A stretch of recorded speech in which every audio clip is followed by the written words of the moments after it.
when I read about this story, it just gives you goosebumps. And I especially want to say to all those on social media, those who keep at, and when they look at police targeting a particular community or targeting somebody that they don't like, लाठी चलाओ हम तुम्हारे साथ हैं. This is what happens when the police goes on the lathi chalao spree unchecked. And if it happened to this young 22-year-old, it could happen to you as well, to your son, your brother, your friend. This story of police brutality coming in from Madhya Pradesh, a 23-year-old young man out with his friends,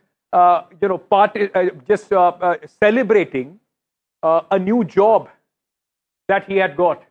Finally, a student of the Vellore Institute of Technology. These visuals of the CCTV are absolutely horrific. Look at this. The way the policemen are brutally beating this man. This young boy died of the injuries after being mercilessly thrashed last Friday. His only fault, he was out with his friends celebrating a beginning of his new job. He was to go to Bangalore to get his new job. He spoke to his father and told his father that he's just going out to celebrate with his friends.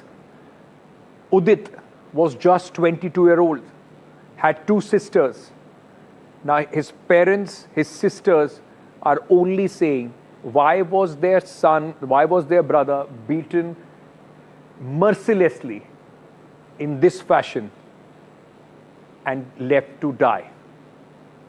Now the two constables, those who were seen beating this young man, have been arrested. Charges have been framed against them under sections of murder.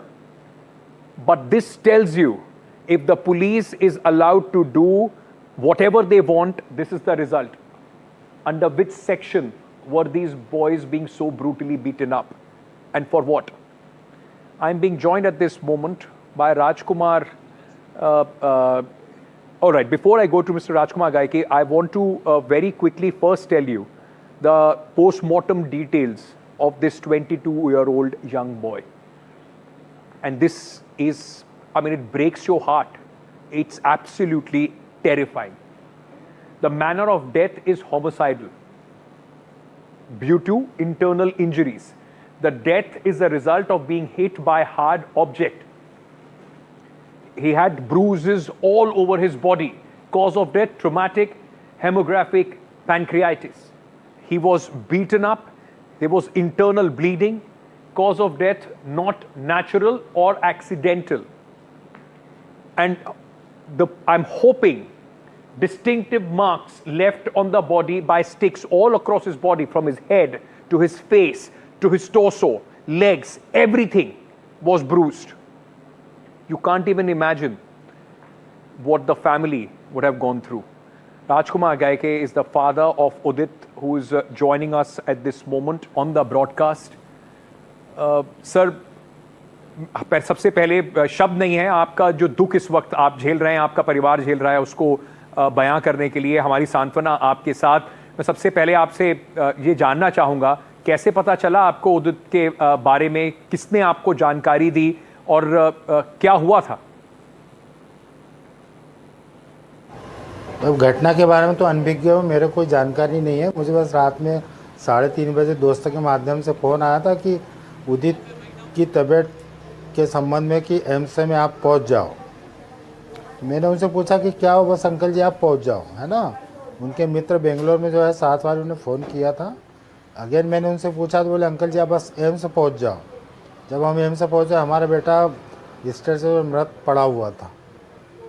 इतना मालूम है मुझे कि बाकी हादसा कैसे हुआ, कहाँ हुआ, क्या हुआ, इसके बारे में मुझे कोई जानकारी में आई नहीं. मैं तो जाके देखा उसकी डेड बॉडी है. किसी के लिए भी ये सवाल पूछना थोड़ा संवेदनहीन भी होगा और मैं माफ़ी चाहूँगा आपसे ये पूछने के लिए. जब आप पहुँचे अस्पताल, किस हालत में आपने उदित को देखा? एक सीसीटीवी फुटेज भी वायरल है, उसमें जिस तरीके से बर्बरता उदित के साथ की जा रही है, किस हालात में आपने उदित को देखा?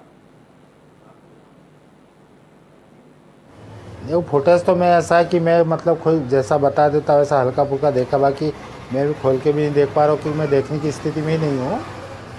बाकी जो हादसा हुआ वो उसके तो स्तब्ध ही हूँ मैं. तो क्या बताऊँ मैं उसके बारे में, आप खुद ही समझ सकते कि इतना बड़ा हादसा, एक बेटा चला गया मेरा जवान, तो मैं तो कोई चीज़ को ज़्यादा वही नहीं कर पा रहा है ना, मतलब इसी स्थिति में ही नहीं हूँ कि मैं क्या करूँ। तो बता रहे जैसे कि हाँ ठीक है, तो मैं तो देखता भी नहीं हूँ, मैं देख के भी क्या करूँगा बताइए आप।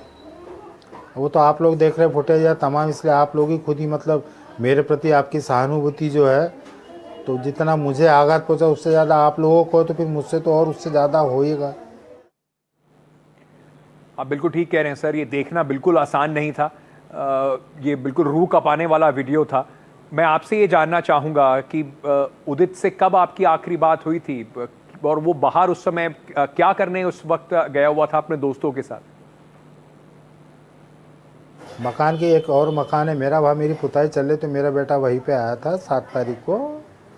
मैं ऑफिस से सीधा उधर ही गया था, कल पापा जी पुताई अच्छी हो रही, तो उस टाइम उसने मेरे से बात की आधा घंटा उस मेरे नए मकान पे। वो चर्चा होने के बाद फिर वो घर आ गया। घर आने के बाद मैं लेट लगती आया, तो उसका तो घूमने फिरने चला गया।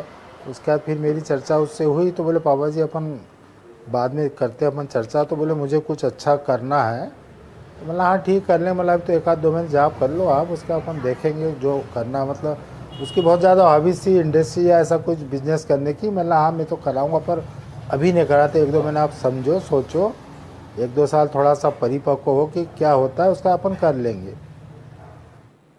आपके परिवार के लिए बड़ा मुश्किल वक्त है। उदित की माताजी टीचर हैं, उसकी 2 बहनें भी हैं। कैसे उन्हें संभाल पा रहे हैं इस वक्त आप? अब मेरे पत्नी का तो हाल बेहाल है, वो बेहोश हो रही, बार बार उसको टेंशन के इससे मतलब रो रो के उसका बुरा हाल हो रहा। तो आप समझ सकते हैं माँ का क्या होता है। तो अभी तो क्या डॉक्टर को कभी लाना ले जाना पड़ के उसकी स्थिति को सामान्य करना पड़ रहा मुझे। और बेटियों की भी वही स्थिति है। अब चूँकि मुझे तो अपनी बागडोर सबको संभालना, इसलिए थोड़ा सा मैं अब ब्याह नहीं कर सकता, लेकिन अंदर ही अंदर घुट रहा हूँ मैं। कोई समझ नहीं सकता है सर, कोई आपके साथ जो हुआ है, आप किस स्थिति में है। मैं आपसे ये जानना चाहूँगा राजकुमार जी, वो दोनों जो पुलिस वाले हैं उनको अरेस्ट ज़रूर कर लिया गया है, लेकिन जो आपके साथ बीती है वो किसी और के साथ ना हो, किसी और बाप को इस तरह की जो परेशानी है, जो पीड़ा है, वो ना झेलनी पड़े। उसके लिए क्या चाहेंगे आप? क्या एग्जाम्पल सेट होना चाहिए उन दोनों पुलिस वालों के खिलाफ?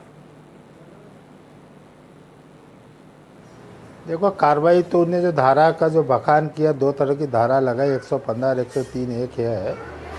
तो मेरा क्या, हर माँ बाप का ये हुआ कि मेरा अपना बेटा गया, तो सबसे पहले तो उनको दंड उसी के अनुरूप मिलना चाहिए जो मेरी क्षतिपूर्ति हुई।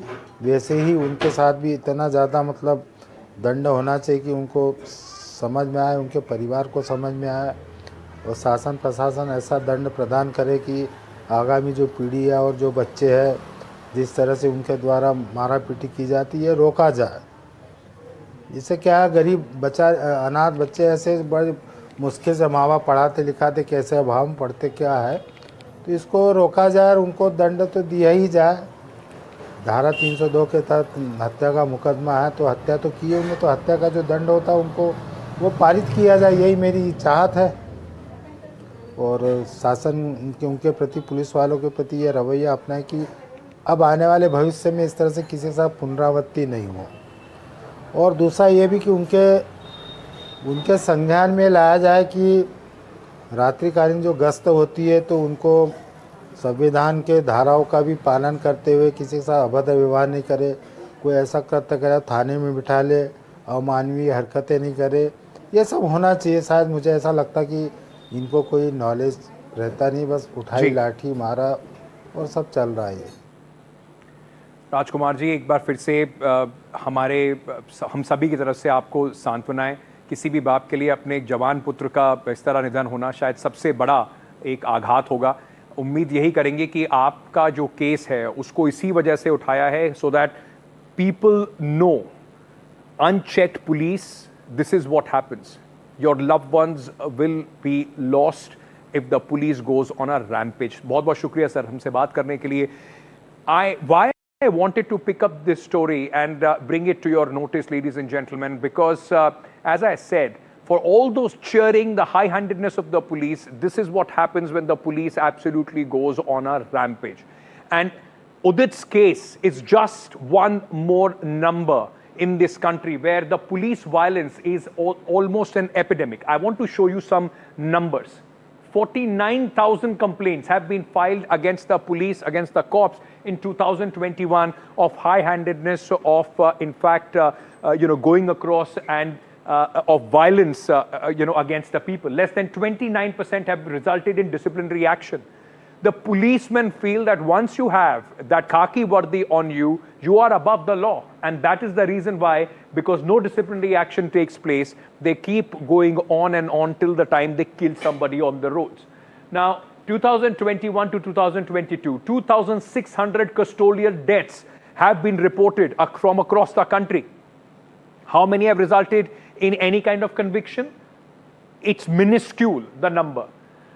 I also want to tell you, many involved in the allegations of torture. Supreme Court has been speaking about CCTV cameras, this and that, but if you do it on the streets, when people can see you, imagine the audacity of the cops when it comes to the violence and the means that they are using.